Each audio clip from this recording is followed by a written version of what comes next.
All India radio சுழல் விளக்கு நேயர்கள் கேட்கவிருக்கும் செய்தி கட்டுரை சென்னை புத்தக கண்காட்சி குறித்த ஒரு பார்வை. எழுதியவர் என் ஹேமாவதி. உலகின் மிக மூத்த செம்மொழியான தமிழில் செறிவான இலக்கியங்கள் ஏராளம் உண்டு.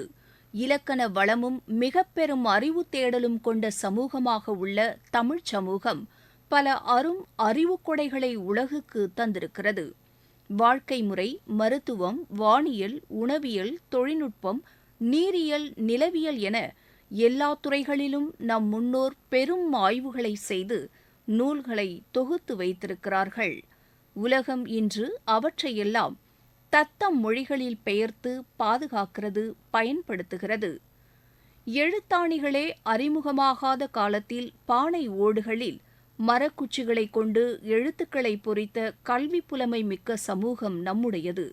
கீழடியும் கொற்கையும் இன்ன பிற அகழ்வாராய்ச்சிகளும் அதற்கு சான்றாக இருக்கின்றன. தமிழில் இருக்கும் அரும்பெரும் இலக்கியங்களையும் பல்துறை நூல்களையும் பதிப்பிக்க அரசு சார்ந்தும் தனியார் சார்ந்தும் ஏராளமான பதிப்பகங்கள் இங்கே உண்டு. இன்றைக்கும் தமிழில் ஆக்கப்பூர்வமாகவும் உணர்வுபூர்வமாகவும் எழுதும் படைப்பாளிகள் ஏராளமானோர் இருக்கின்றனர். ஒவ்வொரு ஆண்டும் லட்சக்கணக்கான நூல்கள் தமிழில் வெளிவருகின்றன. அந்த நூல்களை வாசகர்கள் தேடி பிடித்து வாங்கி வாசிப்பது மிகவும் சிரமமாக இருந்தது. இந்த சிரமத்தை போக்கும் வகையில் அனைத்து பதிப்பாளர்களையும் ஓரிடத்தில் திரட்டி நூல்களை அவர்கள் பார்வைக்கு வைக்கும் வகையில் உருவாக்கப்பட்டதுதான் சென்னை புத்தக கண்காட்சி. இந்த புத்தக கண்காட்சிக்கான விதை 1977 விதைக்கப்பட்டது. தென்னிந்திய புத்தக விற்பனையாளர்கள் மற்றும் பதிப்பாளர்கள் சங்கம் 1977 டிசம்பர் 14 முதல் 24 வரை சென்னை மதரசா ஆசாம் பள்ளியில் சென்னையின் முதல் புத்தக கண்காட்சியை நடத்தியது. இந்த கண்காட்சியில் 22 பதிப்பகங்கள் தங்கள் நூல்களை விற்பனை செய்ய ஸ்டால்கள் அமைத்திருந்தன.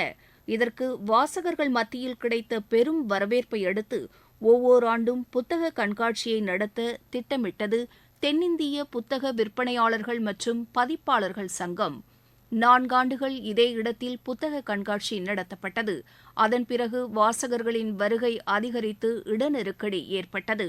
1981 இந்த புத்தக கண்காட்சி ராயப்பேட்டை YMCA மைதானத்துக்கு மாற்றப்பட்டது. காலப்போக்கில் இந்த கண்காட்சி தேசிய அளவில் பெரும் கவனம் பெறத் தொடங்கியது. இந்தியா மட்டுமின்றி வெளிநாடுகளிலிருந்தெல்லாம் எழுத்தாளர்களும் வாசகர்களும் வந்து குவியத் தொடங்கினார்கள். தமிழகத்தின் பல்வேறு பகுதிகளிலிருந்தும் மக்கள் திரளத் தொடங்கினார்கள். நூல்களுக்கு கிடைத்த வரவேற்பால் பதிப்பகங்களும் அதிகரிக்கத் தொடங்கின.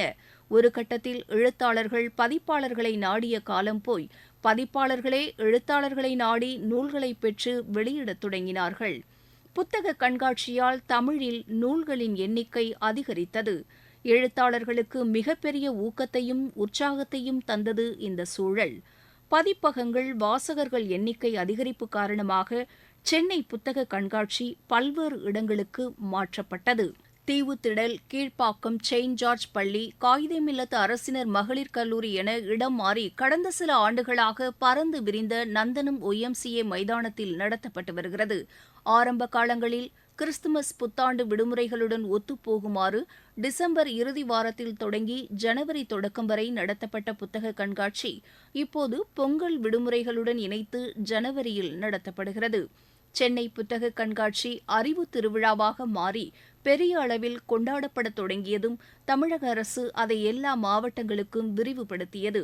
மாவட்ட ஆட்சியர்களின் முன்னெடுப்பில் தமிழகத்தின் எல்லா மாவட்ட தலைநகரங்களிலும் சென்னை புத்தக கண்காட்சிக்கு இணையாக அறிவு திருவிழா விரிவடைந்தது. பிற மாவட்ட புத்தக கண்காட்சிகளுக்கெல்லாம் முத்தாய்ப்பாக நடக்கும் சென்னை புத்தக கண்காட்சிக்கு இது 47வது ஆண்டு. இந்த கண்காட்சியை ஒருங்கிணைக்கும் தென்னிந்திய புத்தக விற்பனையாளர்கள் மற்றும் பதிப்பாளர்கள் சங்கத்துக்கு ஒவ்வொரு ஆண்டும் தேர்தல் நடத்தி நிர்வாகிகள் தேர்வு செய்யப்படுவார்கள். அந்த நிர்வாகிகளே அந்த ஆண்டுக்கான கண்காட்சி ஏற்பாடுகளை கவனிப்பார்கள். ஆரம்பத்தில் 22 பதிப்பகங்களோடு தொடங்கிய சென்னை புத்தக கண்காட்சி இன்று 900க்கும் மேற்பட்ட அரங்குகளோடு பெரிய திருவிழாவாக மாறியிருக்கிறது. 10 லட்சம் தலைப்புகள், கோடிக்கணக்கான நூல்கள் என பிரம்மாண்டமாக நடந்து கொண்டிருக்கிற இந்த கண்காட்சியை கடந்த ஜனவரி 3 தமிழக விளையாட்டுத்துறை அமைச்சர் திரு உதயநிதி ஸ்டாலின் தொடங்கி வைத்தார். 21ஆம் தேதி வரை இந்த கண்காட்சி நடைபெறவுள்ளது. வார நாட்களில் பிற்பகல் 2 மணி முதல் இரவு மணி 8:30 வரையிலும், விடுமுறை நாட்களில் காலை 11 மணி முதல் இரவு மணி 8:30 வரையிலும் கண்காட்சி செயல்படும். குடும்பத்தோடு கண்காட்சியில் குவியும் வாசகர்கள் கைகள் நிறைய நூல்களை சுமந்து செல்கிறார்கள். தங்கள் விருப்பத்துக்குரிய எழுத்தாளர்களை சந்தித்து உரையாடுகிறார்கள், புகைப்படம் எடுக்கிறார்கள், நூல்களில் கையெழுத்து பெற்று மகிழ்கிறார்கள். நூல்கள் வெளியீடு, விமர்சன அரங்குகள் என கண்காட்சியில் ஏராளமான நிகழ்வுகளும் நடக்கின்றன. கண்காட்சியின் முகப்பில் 2 சக்கர, 4 சக்கர வாகனங்களுக்கான நிறுத்த ஏற்பாடுகள் விரிவாக செய்யப்பட்டுள்ளன. அரங்குகளுக்கு முன் பிரம்மாண்டமான மேடை அமைக்கப்பட்டுள்ளது. தினமும் இந்த மேடையில் நூல் வெளியீடு போன்ற நிகழ்வுகளும் தமிழகத்தைச் சேர்ந்த முக்கிய ஆளுமைகளின் சொற்பொழிவுகளும் நடைபெறுகின்றன. வழக்கமாக கண்காட்சிக்கு உள்ளே நூல் வெளியீடு, எழுத்தாளர் சந்திப்புக்கென சிற்றரங்குகள் அமைக்கப்படும். அது வாசகர்களுக்கு இடையூறாக இருப்பதாக சொல்லப்பட்டதால் அரங்குக்கு வெளியே 2 சிற்றரங்கங்கள் உருவாக்கப்பட்டுள்ளன.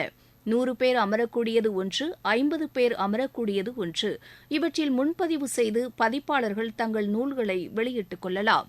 இந்த ஆண்டு தென்னிந்திய புத்தக விற்பனையாளர்கள் மற்றும் பதிப்பாளர்கள் சங்கத்தில் உறுப்பினரல்லாத பதிப்பகத்தாருக்கும் அரங்குகள் ஒதுக்கப்பட்டுள்ளன.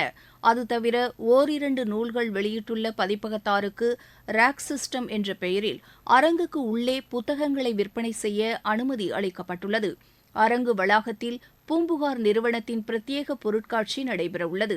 இங்கு பூம்புகார் நிறுவனத்தின் தயாரிப்புகளை மக்கள் வாங்கலாம். கடந்த ஆண்டு ஏற்பாடுகளில் சில புகார்கள் கூறப்பட்டன. குறிப்பாக பெண்களுக்கான கழிவறை ஏற்பாடுகள் போதுமானதாக இல்லை. இதை கருத்தில் கொண்டு பெண்களுக்கு கழிவறை உள்ளிட்ட அடிப்படை வசதிகள் ஏற்பாடு செய்யப்பட்டுள்ளன. அரங்குக்கு வெளியே உணவு ஸ்டால்களும் உண்டு. எல்லா அரங்குகளிலும் நூல்களுக்கு 10% விலைக்கழிவு வழங்கப்படுகிறது. சில பதிப்பகங்கள் சில நூல்களுக்கு 50% கூட கழிவு தருகின்றன.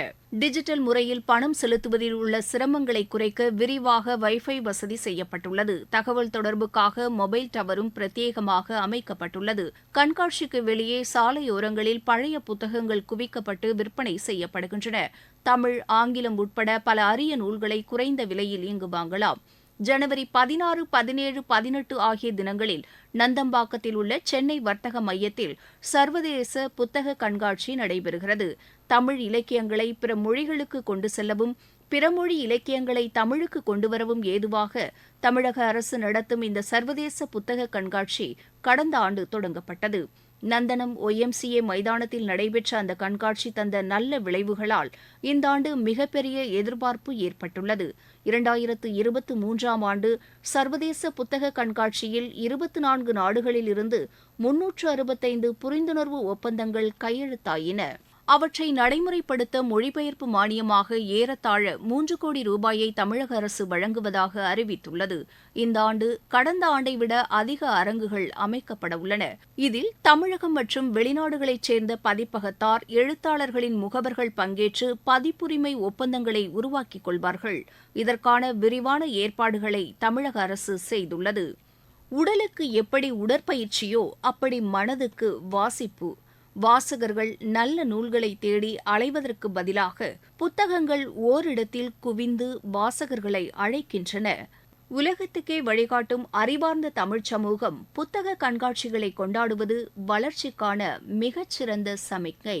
நேயர்கள் இதுவரை கேட்ட செய்தி கட்டுரை சென்னை புத்தக கண்காட்சி குறித்த ஒரு பார்வை. எழுதியவர் என். ஹேமாவதி. வாசித்தவர் வடிவழகி கபிலன்.